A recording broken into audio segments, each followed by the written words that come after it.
रात के अंधेरे में जब पूरा कस्बा नींद की आगोश में था, तब वर्मा हाउस की तीसरी मंजिल की खिड़की से हल्की रोशनी झलक रही थी। हवा में एक अजीब सा सन्नाटा था। घर के अंदर मौजूद हर चीज मानो किसी राज को दबाने की कोशिश कर रही थी। दीवार पर टंगी एक पुरानी तस्वीर अर्जुन के चेहरे से टकराई।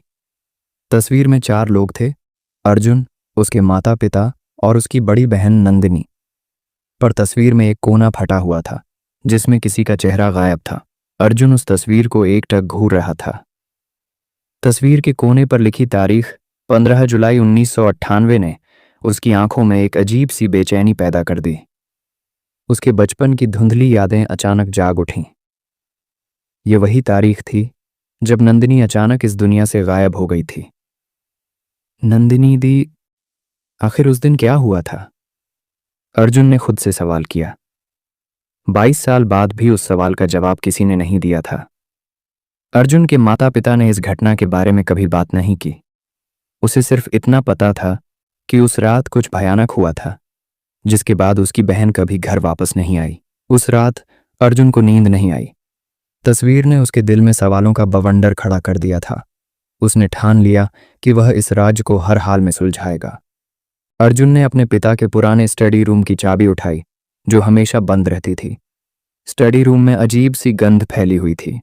दीवारों पर पुरानी किताबें और फाइलें रखी थीं। अर्जुन की नज़र एक लकड़ी की अलमारी पर पड़ी, जिसे उसने पहले कभी नहीं देखा था। अलमारी में ढेर सारे कागज थे, लेकिन सबसे ऊपर एक लाल रंग की डायरी रखी थी। डायरी के पहले पन्ने पर लिखा था, नंदिनी की कहानी, 15 जुलाई 1998। अर्जुन के हाथ कांप उठे। उसने डायरी खोली और पढ़ना शुरू किया। उस रात मैं कुछ ऐसा देख बैठी जिसे न किसी ने समझा और न ही कभी माफ किया। मुझे भागना पड़ा, लेकिन इस राज को अपने साथ नहीं ले जा सकती। अगर यह किसी के हाथ लग गया तो यह परिवार तबाह हो जाएगा। अर्जुन की सांसें थम गईं। क्या नंदिनी ने कोई ऐसा राज देखा था जिसने उसकी जिंदगी बर्बाद कर दी? अर्जुन पूरी रात डायरी पढ़ता रहा। नंदिनी ने डायरी में उस रात की कई घटनाओं का जिक्र किया था, लेकिन वह सबसे बड़ा सच नहीं लिख पाई थी। हर पन्ने पर कुछ अधूरा छोड़ दिया गया था। अगर तुम यह डायरी पढ़ रहे हो तो इसका मतलब है कि खतरा अभी भी जिंदा है। स्टडी रूम के नीचे मौजूद तहखाने में मेरा आखिरी सुराग छिपा है। अर्जुन के लिए यह एक नया झटका था। तहखाना। उसे नहीं पता था कि स्टडी रूम के नीचे कोई तहखाना भी है। डायरी के निर्देशों के मुताबिक उसने अलमारी के पीछे छिपा एक गुप्त दरवाजा खोज लिया। दरवाजा खोलते ही एक संकरी सीढ़ी नीचे की ओर जा रही थी। अर्जुन ने टॉर्च जलाकर सीढ़ियों से नीचे कदम रखा। तहखाना अंधेरे और नमी से भरा हुआ था। चारों ओर पुरानी लकड़ियों की महक और दीवारों पर छपी नमी की लकीरें थीं। दीवारों पर कुछ पुराने फोटो फ्रेम लटक रहे थे। अर्जुन की नज़र एक बड़े ट्रंक पर पड़ी। ट्रंक पर धूल की मोटी परत जमी हुई थी। ट्रंक खोलते ही अर्जुन की आंखें चौंधिया गईं। उसमें ढेर सारे पुराने दस्तावेज, चिट्ठियां और एक काले रंग का बॉक्स था। बॉक्स पर एक नाम लिखा था, अनुज वर्मा। अनुज वर्मा? ये कौन है? अर्जुन ने पहली बार यह नाम सुना था। उसने काले बॉक्स को खोला। अंदर एक वीडियो टेप और कुछ पुराने कागजात थे। वीडियो टेप पर लिखा था, 15 जुलाई 1998 की रात की सच्चाई। अर्जुन का दिल जोर जोर से धड़कने लगा। उसने तुरंत स्टडी रूम में रखे पुराने वीसीआर में टेप डाला। वीडियो शुरू होते ही स्क्रीन पर नंदिनी नजर आई। वह घबराई हुई थी और किसी से छिपने की कोशिश कर रही थी। अगर यह वीडियो किसी के हाथ लग गया तो समझ लेना कि मैं सच बोल रही थी। परिवार में कोई है जो इस राज को कभी सामने नहीं आने देना चाहता। सावधान रहना अर्जुन। वीडियो यहीं खत्म हो गया। अर्जुन को समझ नहीं आ रहा था कि इस राज में कौन शामिल हो सकता है। अर्जुन के हाथों में वीडियो टेप की आखिरी फ्रेम ठहर चुकी थी। उसकी आंखों में हजारों सवाल घूम रहे थे। अनुज वर्मा कौन है और इस वीडियो में नंदिनी दी किससे छिप रही थी? यह पहली बार था जब अर्जुन को यकीन हो गया कि उसकी बहन का गायब होना एक सामान्य घटना नहीं थी। उस राज को कोई बड़ी ताकत दबाने की कोशिश कर रही थी। अर्जुन ने फैसला किया कि वह हर हाल में इस गुत्थी को सुलझा कर रहेगा। वह दोबारा तहखाने में गया और वहां पड़े बाकी कागजात खंगालने लगा। एक पुराने लिफाफे में उसे वर्मा परिवार की वसीयत मिली, लेकिन वसीयत में कुछ ऐसा था जिसने अर्जुन को झकझोर कर रख दिया। इस वसीयत के अनुसार घर और सारी संपत्ति का असली वारिस अनुज वर्मा है। अर्जुन ने घबराकर लिफाफे में रखे बाकी दस्तावेज देखे। एक जन्म प्रमाण पत्र मिला जिस पर लिखा था अनुज वर्मा, जन्म तिथि 12 मार्च 1984। 1984? लेकिन इस घर में तो मुझे कभी किसी अनुज के बारे में नहीं बताया गया। अर्जुन के दिमाग में बिजली सी कौंध गई। कहीं ऐसा तो नहीं कि अनुज वर्मा उसका कोई खोया हुआ भाई है जिसके बारे में परिवार ने जानबूझकर कुछ छिपाया हो। अर्जुन ने तुरंत अपने पिता धीरज वर्मा से इस बारे में बात करने का फैसला किया। वह स्टडी से बाहर निकला और ड्राइंग रूम में पहुंचा, जहां उसके पिता अखबार पढ़ रहे थे। पापा, मुझे आपसे कुछ जरूरी बात करनी है। धीरज वर्मा ने अखबार नीचे रखा और गंभीरता से अर्जुन की ओर देखा। क्या हुआ अर्जुन? अर्जुन ने वसीयत और जन्म प्रमाण पत्र उनके सामने रख दिया। यह अनुज वर्मा कौन है पापा, और मुझे इसके बारे में कभी क्यों नहीं बताया गया? टिक। धीरज वर्मा का चेहरा एकदम सफेद पड़ गया। उनकी आंखों में डर साफ झलक रहा था। कुछ पल तक कमरे में सन्नाटा छाया रहा। फिर उन्होंने धीमे स्वर में कहा, तुम्हें यह सब कहां से मिला? तहखाने से। नंदिनी दी की डायरी में लिखा था कि तहखाने में इस राज का जवाब मिलेगा, और वहां मुझे ये सारे दस्तावेज मिले। धीरज वर्मा अचानक गुस्से में उठ खड़े हुए। मैंने तुम्हें कितनी बार कहा है कि उस तहखाने के आसपास मत जाया करो। वहां जो कुछ भी है वह पुरानी बातें हैं। उन्हें कुरेदने से कोई फायदा नहीं होगा। लेकिन अर्जुन को इतनी आसानी से शांत नहीं किया जा सकता था। नहीं पापा, मुझे सच जानना है। अनुज कौन था और नंदिनी दी उस रात किससे छिप रही थी? धीरज वर्मा ने अर्जुन की ओर देखा जैसे वह कुछ कहने ही वाले हों। लेकिन तभी अचानक मालिनी वर्मा कमरे में आ गईं। ये सब बात करने का यह सही वक्त नहीं है। अर्जुन, हमें कुछ वक्त दो। अर्जुन को समझ आ गया था कि उसके माता पिता कुछ छिपा रहे हैं। वह बिना कुछ कहे वहां से बाहर चला गया। अब उसे मदद की जरूरत थी। उसने अपने बचपन के दोस्त आदित्य को फोन किया। आदि, मुझे तुम्हारी मदद चाहिए। आदित्य ने तुरंत उसकी बात मानी और अगले दिन वर्मा हाउस पहुंच गया। क्या हुआ अर्जुन, तुम इतने परेशान क्यों हो? अर्जुन ने आदित्य को सारी कहानी सुनाई। तस्वीर, तहखाने में मिले दस्तावेज, वीडियो टेप और अनुज वर्मा के बारे में। मुझे लगता है कि नंदिनी दी की गायब होने की वजह भी यही है। हमें इस अनुज का पता लगाना होगा। आदित्य ने 1 मिनट सोचा और कहा, तुम सही कह रहे हो। सबसे पहले हमें यह पता लगाना होगा कि अनुज वर्मा अभी जिंदा है या नहीं। शायद नंदिनी दी उसी की तलाश में थी। अर्जुन और आदित्य ने तहखाने में एक बार फिर जाकर बाकी कागजात खंगाले। उन्हें एक पुराना पत्र मिला जो किसी रजनीश वर्मा के नाम लिखा गया था। पत्र में लिखा था, अनुज अब यहां सुरक्षित नहीं है। उसे तुरंत बाहर भेजना होगा। अगर यह राज खुला तो परिवार तबाह हो जाएगा। अर्जुन को अब यकीन हो गया कि अनुज को परिवार से दूर भेजा गया था, लेकिन क्यों? और क्या वह अब भी जिंदा है? अर्जुन और आदित्य उस रात तहखाने से मिले दस्तावेजों की पड़ताल में जुटे थे। रजनीश वर्मा का नाम बार बार दस्तावेजों में आ रहा था, लेकिन अर्जुन ने इस नाम को पहले कभी नहीं सुना था। आदि, ये रजनीश वर्मा कौन हो सकता है? क्या ये अनुज का कोई रिश्तेदार है? आदित्य ने माथे पर हाथ रखकर सोचा और कहा, हो सकता है ये कोई ऐसा शख्स हो जिसने अनुज को बचाने में मदद की हो। हमें इसका पता लगाना होगा। अर्जुन ने अपने घर के पुराने फोन डायरेक्टरी खंगाली। डायरेक्टरी में एक नाम पर उसकी नजर पड़ी, रजनीश वर्मा, आनंद नगर, लखनऊ। मुझे लगता है ये वही इंसान है। हमें लखनऊ जाकर उससे मिलना चाहिए, अर्जुन ने उत्साह से कहा। आदित्य ने सहमति में सिर हिलाया। तैयार हो जाओ अर्जुन, अब इस कहानी में असली मोड़ आने वाला है। अगले दिन सुबह सुबह अर्जुन और आदित्य लखनऊ के लिए रवाना हो गए। रास्ते भर अर्जुन के दिमाग में कई सवाल घूमते रहे। रजनीश कौन है? अनुज के साथ क्या हुआ था? और नंदिनी दी की डायरी में जो खतरे की बात लिखी थी वो किसके बारे में थी? लखनऊ पहुंचने के बाद वे आनंद नगर की तंग गलियों में उस पते की तलाश करने लगे। घर काफी पुराना था। दीवारों पर जमी काई और टूटी हुई खिड़कियां उस घर की हालत बयां कर रही थीं। अर्जुन ने दरवाजा खटखटाया। कुछ देर बाद एक बूढ़े आदमी ने दरवाजा खोला। जी, आप कौन? उसने थकी हुई आवाज में पूछा। क्या आप रजनीश वर्मा हैं? अर्जुन ने उत्सुकता से पूछा। बूढ़े आदमी ने चौंक कर उनकी तरफ देखा। तुम लोग कौन हो और मुझसे क्या चाहते हो? अर्जुन ने धीरे धीरे उसे सब कुछ बताया। अनुज वर्मा, तहखाने में मिले दस्तावेज और नंदिनी दी का गायब होना। रजनीश की आंखें नम हो गईं। तो तुम्हें आखिरकार सच जानने की जरूरत महसूस हुई। मैंने सोचा था ये राज हमेशा दफन रहेगा। रजनीश ने अर्जुन और आदित्य को अंदर बुलाया। उसने एक पुरानी कुर्सी पर बैठते हुए कहा, अनुज वर्मा, तुम्हारा बड़ा भाई था, लेकिन उसे तुम्हारे माता पिता ने कभी अपना नाम नहीं दिया। क्या? मेरा बड़ा भाई? अर्जुन को अपने कानों पर यकीन नहीं हुआ। रजनीश ने लंबी सांस ली और कहानी शुरू की। अनुज एक अनाथ बच्चा था जिसे तुम्हारे पिता ने अपनाया था, लेकिन कुछ साल बाद जब तुम्हारे पैदा होने की खबर आई तो घर में माहौल बदलने लगा। अनुज को पराया समझा जाने लगा। तुम्हारे दादा ने साफ कह दिया था कि वसीयत में सिर्फ तुम्हारा नाम होगा, अनुज का नहीं। इसी के बाद घर में विवाद बढ़ गया। अर्जुन स्तब्ध था। तो क्या उसे घर से निकाल दिया गया? रजनीश ने सिर हिलाया। नहीं अर्जुन, उसे घर से निकालने की जरूरत नहीं पड़ी, क्योंकि 15 जुलाई 1998 की रात उसे हमेशा के लिए गायब कर दिया गया।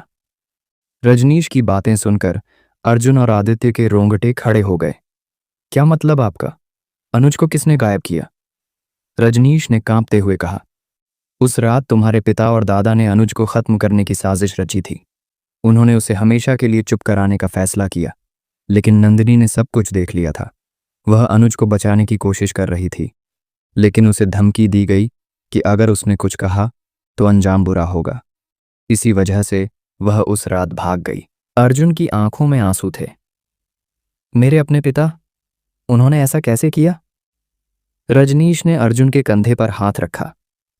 सच बहुत कड़वा होता है अर्जुन, लेकिन अगर तुम सच में अनुज का पता लगाना चाहते हो तो तुम्हें घर वापस जाकर उन दस्तावेजों में छुपे आखिरी सुराग को ढूंढना होगा।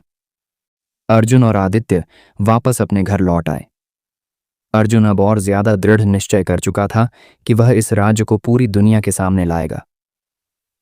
रात के अंधेरे में वह दोबारा तहखाने में गया। वहां एक पुराना लोहे का संदूक पड़ा था जिसे वह पहले नहीं खोल सका था। इस बार उसने उसे खोलने की कोशिश की। संदूक के अंदर उसे एक और वीडियो टेप और एक चिट्ठी मिली। चिट्ठी में लिखा था, अगर तुम यह पढ़ रहे हो तो इसका मतलब है कि तुम सच के बहुत करीब हो, लेकिन सावधान रहना, इस राज को जानने की कीमत बहुत बड़ी हो सकती है। अर्जुन ने वीडियो टेप को स्टडी रूम में जाकर वीसीआर में डाला। वीडियो शुरू होते ही स्क्रीन पर नंदिनी नजर आई। उसकी आंखों में डर साफ झलक रहा था। अगर ये वीडियो अर्जुन के हाथ लगा है तो इसका मतलब है कि वह सच के करीब है। अर्जुन, तुम्हें अनुज को ढूंढना होगा। वह अभी भी जिंदा है, लेकिन खतरे में है। वीडियो टेप खत्म होते ही अर्जुन की आंखों में आंसू भर आए। नंदिनी की आवाज उसके कानों में गूंज रही थी। अनुज अभी भी जिंदा है, लेकिन खतरे में है। अगर अनुज जिंदा है तो वो कहाँ है और कौन उसे खतरे में डालना चाहता है? अर्जुन के मन में सवालों का बवंडर था। वह तुरंत आदित्य के पास पहुंचा। आदि, हमें पता करना होगा कि अनुज कहाँ है। अगर वो जिंदा है तो मैं हर हाल में उसे ढूंढ कर लाऊंगा। आदित्य ने गंभीरता से कहा। अर्जुन, हमें ज्यादा सावधानी बरतनी होगी। अब हम सच के बहुत करीब हैं, लेकिन खतरा भी उतना ही बड़ा है। मुझे लगता है हमें सबसे पहले तुम्हारे पिता की गतिविधियों पर नजर रखनी चाहिए। वे अब भी कुछ बड़ा छिपा रहे हैं। उसी रात अर्जुन और आदित्य ने वर्मा हाउस में अपने पिता धीरज वर्मा पर नजर रखनी शुरू कर दी। आधी रात को धीरज वर्मा चुपचाप स्टडी रूम में गए और अलमारी में कुछ ढूंढने लगे। अर्जुन और आदित्य छिपकर देख रहे थे। धीरज ने अलमारी से एक पुरानी फाइल निकाली और उसे जल्दी से अपने साथ लेकर घर से बाहर निकल गए। ये फाइल जरूर कुछ खास है, हमें इसका पता लगाना होगा, आदित्य ने फुसफुसाते हुए कहा। अर्जुन और आदित्य धीरज वर्मा का पीछा करने लगे। धीरज सीधे शहर के पुराने हिस्से में एक वीरान गोदाम में पहुंचे। उन्होंने चारों तरफ नजर दौड़ाई और गोदाम के अंदर चले गए। आदि, हमें अंदर जाना होगा, अर्जुन ने कहा। गोदाम के अंदर बहुत अंधेरा था। अर्जुन और आदित्य धीरे धीरे आगे बढ़े। गोदाम में कई पुराने ट्रंक और फाइलों के ढेर लगे हुए थे। लेकिन अचानक उन्हें किसी के बात करने की आवाज़ सुनाई दी। धीरज वर्मा एक अनजान आदमी से बात कर रहे थे। अनुज को जिंदा रखना अब खतरे से खाली नहीं है। अगर अर्जुन ने सच जान लिया तो सब खत्म हो जाएगा। हमें उसे हमेशा के लिए चुप कराना होगा। अर्जुन का खून खौल उठा। पापा मेरे खिलाफ साजिश कर रहे हैं और अनुज की जान खतरे में है। उसने खुद को संभाला और आदित्य को संकेत दिया कि उन्हें यह बातचीत रिकॉर्ड करनी होगी। अर्जुन ने मोबाइल से बातचीत रिकॉर्ड करनी शुरू कर दी, लेकिन तभी गलती से उसका पैर एक लोहे की रॉड से टकरा गया। आवाज सुनते ही धीरज और वह अनजान आदमी चौकन्ने हो गए। कौन है वहां? धीरज गरजे। अर्जुन और आदित्य तेजी से पीछे हटने की कोशिश करने लगे, लेकिन तब तक वे देख चुके थे। अर्जुन, तुम यहां क्या कर रहे हो? धीरज की आंखों में गुस्सा था। सच जानने आया हूं पापा, मुझे सब कुछ पता चल चुका है। अनुज मेरा भाई है और आप उसे गायब करने की कोशिश कर रहे हैं। अर्जुन चिल्लाया। धीरज वर्मा ने ठंडी हंसी के साथ कहा, तुम सच जानना चाहते हो अर्जुन? सच इतना खतरनाक है कि तुम्हें इसे जानकर पछताना पड़ेगा। इतना कहकर धीरज ने उस अनजान आदमी को इशारा किया। उन्हें यहां से जाने मत दो, अब ये राज बाहर नहीं जाना चाहिए। अर्जुन और आदित्य फंस चुके थे। उनके पास बचने का एक ही रास्ता था, भागना। दोनों तेजी से दौड़े और गोदाम के पिछले दरवाजे से बाहर निकल गए। भागते हुए अर्जुन के दिमाग में सिर्फ एक बात घूम रही थी, अनुज कहाँ है? आदित्य ने हाँफते हुए कहा, हमें पुलिस के पास जाना चाहिए, अब मामला हमारे हाथ से बाहर है। लेकिन अर्जुन ने इनकार कर दिया। नहीं, अगर पुलिस को खबर मिली तो पापा सबूत मिटा देंगे। हमें पहले अनुज को ढूंढना होगा। अर्जुन को याद आया कि तहखाने में मिले दस्तावेजों में एक अनाथालय का नाम लिखा था, संत एंड्रयूज अनाथालय। आदि, मुझे लगता है अनुज वहीं होगा। हमें तुरंत वहां जाना चाहिए।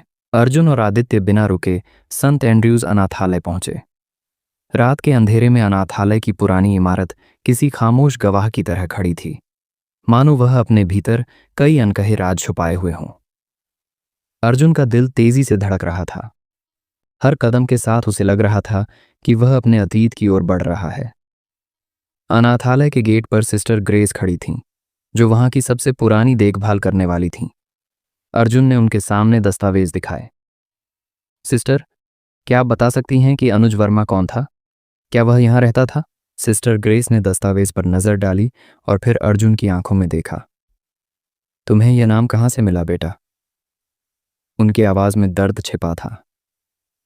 अर्जुन ने रुंधे गले से कहा, वह मेरा बड़ा भाई है। मुझे बचपन में उसके बारे में कभी नहीं बताया गया, लेकिन अब मुझे उसकी सच्चाई जाननी है। प्लीज मेरी मदद कीजिए। सिस्टर ग्रेस कुछ देर चुप रहीं, फिर उन्होंने गहरी सांस ली। आओ मेरे साथ अंदर चलो, तुम्हें सच जानने का हक है। अनाथालय के पुराने रजिस्टरों में से सिस्टर ग्रेस ने एक रजिस्टर निकाला। उस पर एक नाम लिखा था, अनुज वर्मा, 1984।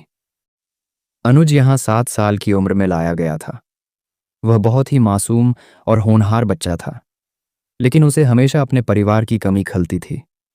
वह अक्सर कहता था कि एक दिन उसका भाई उसे लेने आएगा। यह सुनते ही अर्जुन की आंखें भर आईं। उसने मेरा इंतजार किया, लेकिन मैं कभी नहीं आया। सिस्टर ग्रेस ने अर्जुन का कंधा थपथपाया। तुम्हें इसका दोषी महसूस करने की जरूरत नहीं है अर्जुन, लेकिन तुम्हें सच जानकर झटका लग सकता है। अर्जुन ने खुद को संभाला। मैं तैयार हूं, कृपया आगे बताएं। सिस्टर ने बताया कि जब अनुज 14 साल का था, तब एक दिन 2 लोग अनाथालय आए। उन्होंने कहा कि वे अनुज को गोद लेना चाहते हैं। हमें लगा कि अनुज को आखिरकार एक परिवार मिल जाएगा, लेकिन कुछ दिनों बाद हमें पता चला कि वे लोग झूठे थे। अनुज को यहां से ले जाने के बाद किसी ने कभी उसका पता नहीं बताया। क्या आप कह रही हैं कि उसे कोई ले गया और फिर वो गायब हो गया? अर्जुन का दिल बैठने लगा। सिस्टर की आंखों में दर्द साफ झलक रहा था। हाँ बेटा, हमने उसे ढूंढने की बहुत कोशिश की, लेकिन वह कभी नहीं मिला। मुझे लगता है कि उसे जानबूझकर यहां से हटाया गया था और शायद इस साजिश के पीछे तुम्हारे परिवार का कोई था। अर्जुन बेंच पर बैठ गया। उसकी आंखों के सामने अपने बचपन की अधूरी यादें घूमने लगीं। आदि, क्या अनुज को उस वक्त सिर्फ इसलिए घर से निकाल दिया गया क्योंकि वह गोद लिया हुआ बच्चा था? क्या प्यार और अपनापन इतना कमजोर होता है कि खून का रिश्ता न होने पर सब खत्म हो जाए? आदित्य ने उसकी तरफ देखा और गहरी आवाज में कहा, अर्जुन, कभी कभी परिवार सिर्फ नाम का होता है, सच्चा रिश्ता दिल से होता है। अनुज को भले ही अपने अधिकारों से वंचित कर दिया गया हो, लेकिन तुम अब उसके लिए खड़े हो रहे हो। यह साबित करता है कि तुम्हारा उससे रिश्ता सबसे सच्चा है। अर्जुन की आंखों से आंसू बहने लगे। लेकिन मैं उसे कैसे ढूंढूं? अगर वह अब भी जिंदा है तो कहाँ होगा? सिस्टर ग्रेस ने अचानक कहा, मुझे याद है, अनुज ने यहां से जाने से पहले एक कागज पर एक पता लिखा था। शायद यह सुराग तुम्हें उसकी ओर ले जाए। उन्होंने अर्जुन को एक पुरानी चिट्ठी दी। उस चिट्ठी में सिर्फ 2 शब्द लिखे थे, शांति निकेतन। शांति निकेतन, यह कहाँ है? अर्जुन ने आश्चर्य से पूछा। सिस्टर ने बताया कि यह एक पुरानी हवेली है जो शहर से 30 किलोमीटर दूर वीरान इलाके में स्थित है। यह वही जगह हो सकती है जहां उसे छुपाया गया था। अर्जुन ने चिट्ठी को सीने से लगा लिया। अब मैं रुकूंगा नहीं। मैं हर हाल में शांति निकेतन जाऊंगा और अपने भाई को ढूंढ कर लाऊंगा, चाहे इसके लिए मुझे किसी भी खतरे का सामना करना पड़े। आदित्य ने उसका हाथ थाम कर कहा, मैं तुम्हारे साथ हूं अर्जुन। दोनों ने शांति निकेतन जाने की तैयारी की, लेकिन अर्जुन के मन में एक डर भी था। क्या अनुज सच में शांति निकेतन में होगा? और अगर होगा तो क्या वह अब भी वही मासूम अनुज होगा जिसे बचपन में छोड़ा गया था? अर्जुन ने चिट्ठी को सीने से लगा लिया। अब मैं रुकूंगा नहीं। मैं हर हाल में शांति निकेतन जाऊंगा और अपने भाई को ढूंढ कर लाऊंगा, चाहे इसके लिए मुझे किसी भी खतरे का सामना करना पड़े। आदित्य ने उसका हाथ थाम कर कहा, मैं तुम्हारे साथ हूं अर्जुन। दोनों ने शांति निकेतन जाने की तैयारी की, लेकिन अर्जुन के मन में एक डर भी था। क्या अनुज सच में शांति निकेतन में होगा? और अगर होगा तो क्या वह अब भी वही मासूम अनुज होगा जिसे बचपन में छोड़ा गया था? रात का अंधेरा गहराता जा रहा था। अर्जुन और आदित्य तेज कदमों से शांति निकेतन की ओर बढ़ रहे थे। हवेली जर्जर हो चुकी थी। उसकी दीवारों पर झाड़ झंखाड़ उग आए थे। खामोशी में सिर्फ हवा की सरसराहट सुनाई दे रही थी। क्या अनुज यहां होगा? अर्जुन के दिल में बेचैनी बढ़ रही थी। हमें अंदर चलकर देखना होगा, आदित्य ने कहा। हवेली का दरवाजा जोर से चरमराते हुए खुला। दोनों ने टॉर्च जलाकर अंदर कदम रखा। जगह पूरी तरह वीरान थी, लेकिन हर कोने में एक अजीब सी घुटन महसूस हो रही थी। कोई है? अर्जुन ने आवाज लगाई। उसकी आवाज गूंजकर वापस आई। तभी ऊपर की मंजिल से हल्की सी आवाज आई, किसी के कदमों की आहट। दोनों तेजी से ऊपर की ओर भागे। एक पुराने कमरे का दरवाजा आधा खुला था। अर्जुन ने धीरे से दरवाजा खोला। अंदर का नजारा देखकर उसकी सांसें थम गईं। एक दुबला पतला थका हुआ आदमी खिड़की के पास बैठा था। उसकी आंखें धुंधली और चेहरे पर गहरी झुर्रियां थीं। वह खोई हुई नजरों से बाहर देख रहा था। अनुज भैया? अर्जुन की आवाज कांप गई। वह आदमी चौंक कर मुड़ा। उसकी आंखों में अचानक चमक आ गई। अर्जुन? उसकी आवाज धीमी लेकिन भावनाओं से भरी हुई थी। अर्जुन दौड़कर अनुज के गले लग गया। दोनों की आंखों से आंसुओं की धारा बह निकली। तुम मुझे छोड़कर क्यों चले गए भैया? मैंने तुम्हें हर जगह ढूंढा। अनुज ने अर्जुन के चेहरे को सहलाते हुए कहा, मुझे छोड़कर जाने का फैसला मेरा नहीं था अर्जुन, मुझे मजबूर किया गया।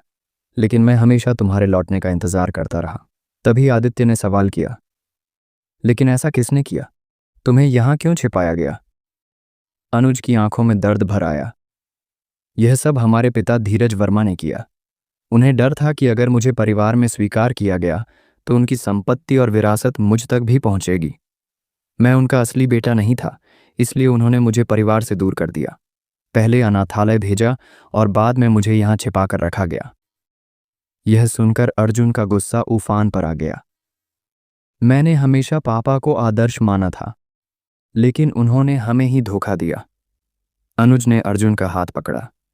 पिता की साजिश के बावजूद तुम मेरे लिए खड़े हुए। यही असली रिश्ता है, खून का नहीं बल्कि दिल का रिश्ता। अर्जुन ने अनुज से वादा किया, अब तुम कभी अकेले नहीं रहोगे भैया। मैं तुम्हें अपने साथ ले जाऊंगा और पूरी दुनिया को सच बताऊंगा। अनुज की आंखों में राहत के आंसू थे। मुझे तुम्हारे साथ आने में खुशी होगी, लेकिन अर्जुन, क्या तुम इस लड़ाई के लिए तैयार हो? सच को सामने लाने में बहुत मुश्किलें आएंगी। अर्जुन ने दृढ़ता से कहा। मैं किसी भी मुश्किल का सामना करूंगा। अब डरने का सवाल ही नहीं उठता। कुछ दिनों बाद अर्जुन ने पूरी सच्चाई सबके सामने लाने का फैसला किया। उसने मीडिया के सामने अपने पिता की साजिश का पर्दाफाश किया। समाज में यह खबर तेजी से फैल गई। धीरज वर्मा को उनके किए की सजा मिली। अनुज को आखिरकार उसका हक मिला, लेकिन उससे भी ज्यादा उसे अर्जुन का साथ और सच्चा परिवार मिला। रिश्ते खून से नहीं, भरोसे और प्यार से बनते हैं। अर्जुन ने अनुज का हाथ थामते हुए कहा। अनुज मुस्कुराया और कहा, मुझे मेरा भाई मिल गया। अब मुझे और कुछ नहीं चाहिए। अर्जुन, अनुज और आदित्य एक साथ खड़े थे, अपने नए भविष्य की ओर देखते हुए। उनकी आंखों में उम्मीद की चमक और दिलों में सच्चे रिश्तों की गर्मी थी। दोस्तों, ये कहानी यही समाप्त होती है। अगली कहानी में फिर मिलेंगे। धन्यवाद।